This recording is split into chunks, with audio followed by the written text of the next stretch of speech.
Show me how. Okay, folks. Thanks for viewing, subscribing, following. Now, I've been doing a lot of stuff through Habitat for Humanity lately, trying to save a buck here and there. You know, instead of feeling like, for lack of a better analogy, forgive me, the Vietnamese guy scrounging around for some building materials to build a little neighborhood for his family, or you know, anywhere, somewhere in an impoverished nation, not Vietnam, but anywhere. So this is a pocket door, folks, and what we have here is 65 inches. This is the way I bought it, and it's probably missing a few goodies. Okay, right off the bat, the clip, the little plastic guide that holds, there's a plastic guide that holds the door in place, that's broke. Not a big deal, I can get one. They're probably $1 or $2. Leftover drywall screws. This is a door stopper that you know, it allows it to stop without making noise. And on this one, being 65, you know it's a 32-inch door, which is a 2.8, 2 feet, 24 plus 8, 32 times 2, 64. So the width of your door times 2 plus 1 is the length of your header and your rough opening. So it should be 65 and a quarter. Okay, add another quarter. All right. And I've got a wheel in here. Believe it or not, there's still a wheel dangling around in here, so I can get this wheel out and replace it with one. But the track is in here. I paid 20 bucks for it. And what I'm gonna do is I'm gonna frame this up so, excuse me, my header will be 65 and an eighth, and then I will put down my full studs. On this side over here, let me see if you can get that, okay. Over here, you'll have your bottom plate, okay, bottom plate here as well, and you're gonna have a jamb here, a finished piece of jamb. Now this is already 3/4 of an inch right here for some jamb stock that was nailed in, that probably went down the road, who knows where. But on this wall, this is 4.5, this trim that hides your wheels. It's basically your track trim that conceals the wheels in the door. That's why you don't see this, what I'm doing right now, okay? Because it is concealing that, all right? And what'll happen is you'll have a jamb that comes down here, 4.5 inches wide, that will be finished material. And then you can trim this out when you're done installing it. So as far as the height, okay, now this, again, was already put together. The height of this is 83.5. They call for 84.5. All right, and I have not seen that, okay? So, let me see, what I'll do is I'll measure this. This is from the top of the clip guide for the door. So we've got 80 inches, and this one was already installed before this opening, okay? So you've got 80, 81, over here, okay? You've got 80.5 to this highest point right here in the corner of this jamb, and then your wheels can adjust above or below that.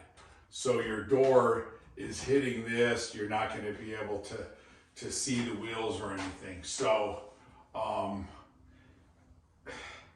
honestly, 83.5. I would do 84 inches. I wouldn't go more than that. Again, I've seen people do 84.5 and then you just have 1 inch on top of your header piece. You have the gap. I think that's too much. I'd, go 84. So if your door is 80 inch plus 4, 84 inch. So I'm going to frame it at 84 inches. Actually, I might even go a little bit less, folks, but obviously you want room because of racking, right? Out of square. So if you move your door, your track, your jamb, anything like this, and this side's going to go higher. And depending how much you've got to rack to get everything squared up, you need the space, okay? Okay, folks. So here is the rough opening laid down. All right, I seamed my top plate, okay, with a stud underneath it. And then I just kind of did a little pressure blocking. Now that's gonna go right up here where this is loose, right here. All right, and this is what I have. So I put 14 on this side. The opening's 65.25. Now the header, again, this whole roof up here is truss. Okay, and you can see some plates in there. There's a plate. These are full span, so really none of this is bearing. And to prove the point, you can see all of this was wide open. All right, and it had a wall over there in the corner, and that was it, if you've seen my other videos. So I'm gonna stand this up myself, and we'll see what happens. In fact, I will do it with you folks. The old goat. All right? All right. Stay with me. Don't go anywhere.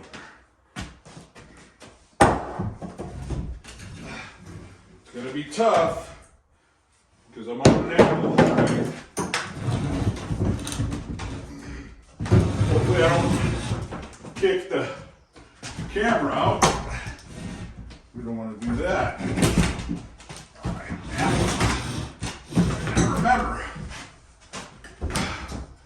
I'm not 26, okay?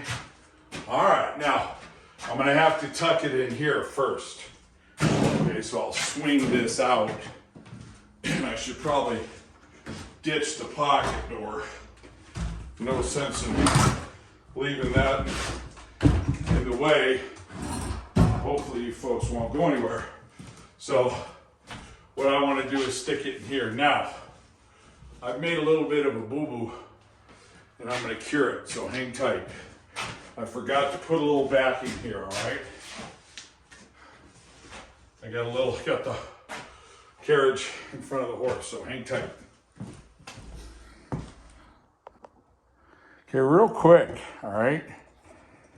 Wasn't anticipating videoing this, but I love to show the easiest way to do this. Now, what I'm gonna do is try to put a stud right here up against this stud, which is 5 7/8. This is 5 1/2. If I put a stud on this side, okay? If I put a stud on this side, what that will allow this to do is carry over. And then when I put my jamb up here, I will have backing. Probably the easiest way to do it, folks. So I'm gonna put one stud in vertically, and then I will put this one in just for some backing to lock this in. It's just a closet wall, non-bearing. Okay, so this is what I did. I just put that backing down there, such as, that's gonna give me enough to bite on right there. Okay, nailed to the bottom plate. Doesn't really have to go all the way up. I've got my top plate up there to nail to. I've got a lot to work with, okay? So I'm gonna continue to try to put this wall up. so you can get an idea how difficult it is. Let's see if I can pop these gloves on real quick. I wanted to have backing, right? It's good to do this with a sledgehammer and a block of wood as well. Okay, it's not going to work. Get in here, got some goodies and crumbs. Remember I told you, you got to go in this way first. So that's what I'm going to do. Okay, get in here. Looks like we're a little low here, which is not good, but let me see here. All right, we're low here. Could be a little bit of a problem, but maybe not. It's good to put a block of wood in here, but it's not too tight. But in the middle here, I have a feeling it's going to be problematic. So let's see what happens. All right, and then you folks, nonetheless, will get the idea. And tight is always better. I think some of my jobs you could probably glue them and they'd never fall apart or disassemble. So you might have to do something in here to get some movement, you know. Okay, so looks like we're getting movement there. And I'm gonna have to punch it out this way a little bit, okay? So you get a block here. See if we can't move it.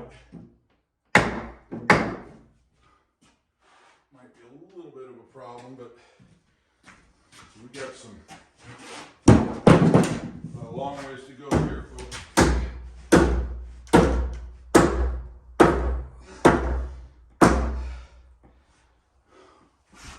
Okay, splitting.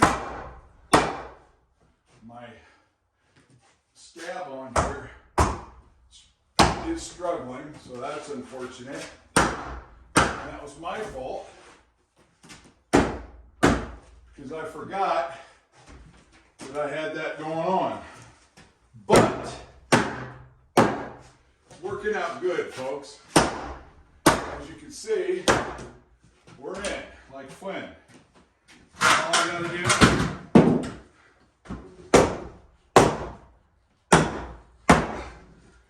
drive this one home here. All right.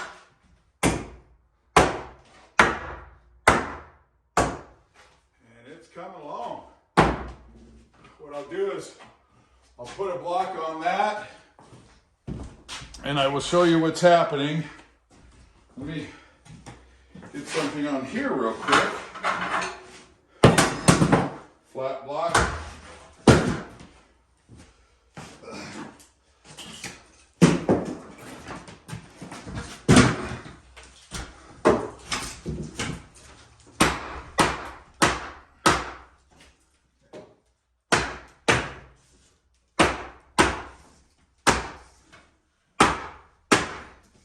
Right here is what's really tight. And it's probably going to cause a problem that way, folks. So I'll give it a few more belts. And it's tight. It's tight. What I could do is take a Sawzall and cut a little bit of that top plate, and that'll thin it out just a little bit. I may have to do that because I still have to get over here, folks.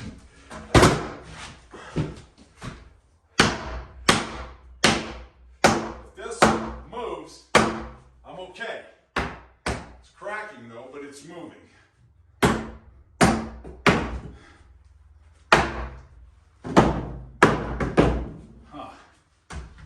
Okay, I don't have much to go.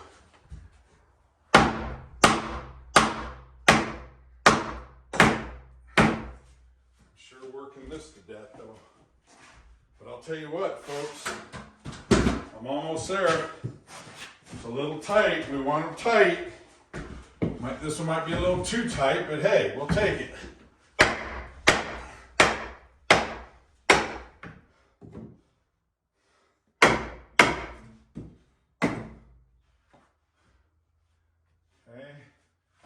And that's why I put these loose on purpose, because I was worried about the fitment.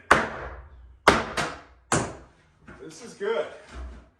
I've got a little bit more over there to go, but other than that, this is nice. So this is what you'd be up against, folks. Preferably a little looser.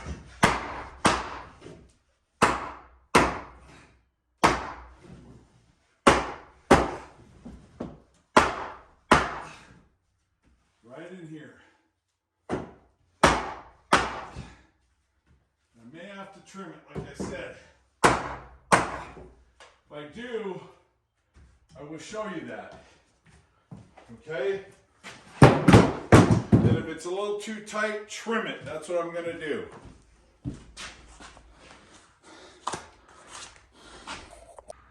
Okay. This is a RO. I haven't nailed it in, I just clamped it off. But this is what it looks like, folks. That's that boxed in little walk-in closet. I'll be able to walk in. I won't have a door that encroaches or obstructs this corner. If I was to swing it out, obviously I would lose a couple of 2.5 feet right here or on the door side. I'm sorry, the wall side. Okay, so this is what it looks like. Everything came together really nice. What I did up there was what I told you I would do. Let me show you, zoom in on that little bit of slicing. I just took a Sawzall with a metal blade. I like using the metal blades, and it was able to loosen that up just a bit. I'll try to pinch that up a little bit more. But that's just not that big of a deal. It's sitting on top of the stud. Would I have liked that perfect the way it was before I started beating the living heck out of it? Yes. But it got pulverized by me because I do like all my joints really tight. Okay, and you can see it came out swell, folks. All right, show me how. I just showed you how to rough in a pocket door. Now the barn doors, really, that was a novelty. All a barn door is a pocket door for uneducated people. When you have a barn door, you lose your wall space because the barn door has to move. So that's a big no-no. That's a big con to putting those on. And then obviously they don't seal as well either because they're on top of the surface rather than integrated into the wall. Okay? All right. Show me how. Just showed you how. Thank you for watching.